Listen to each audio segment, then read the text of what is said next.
Bonsoir. Bonsoir et bienvenue sur FR3 Marseille. Les nouvelles en bref. Accident stupide s'il en est, qui a causé la mort hier soir de Baptiste Fitucci, grande figure à Marseille, directeur bien connu de la clinique Les Trois Sourires et gérant de la boîte de nuit, le Macumba Night.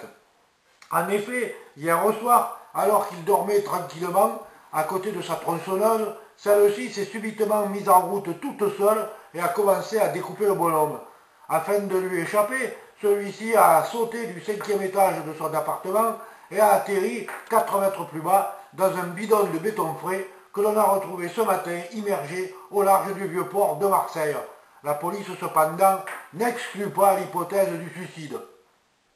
En parlant de suicide, nous vous rappelons malheureusement le suicide d'Andreas Leotti, aide-soignant à la clinique Les Trois Sourires de Marseille et accessoirement comptable dans la boîte de nuit le Macumba Night.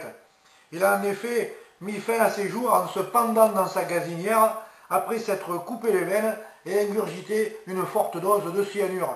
La police cependant n'exclut pas la thèse de l'accident. Drogue, superbe prise par la police, par les policiers du 7e arrondissement Paradon qui ont découvert 400 kg d'héroïne dans le coffre de la voiture du préfet. Celui-ci n'a pas manqué de les féliciter.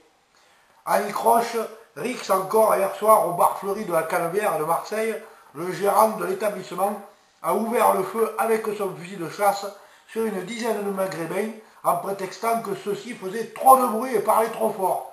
La police qui s'est rendue sur place immédiatement a procédé à une enquête et cette enquête a révélé qu'effectivement les maghrébins faisaient trop de bruit et parlaient trop fort.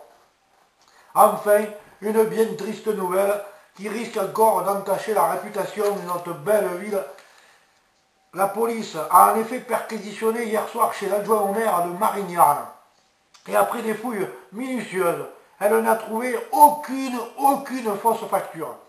L'adjoint au maire a immédiatement été placé en garde à vue. Une triste affaire donc à suivre. C'était tout pour ce soir, je vous souhaite une bonne soirée.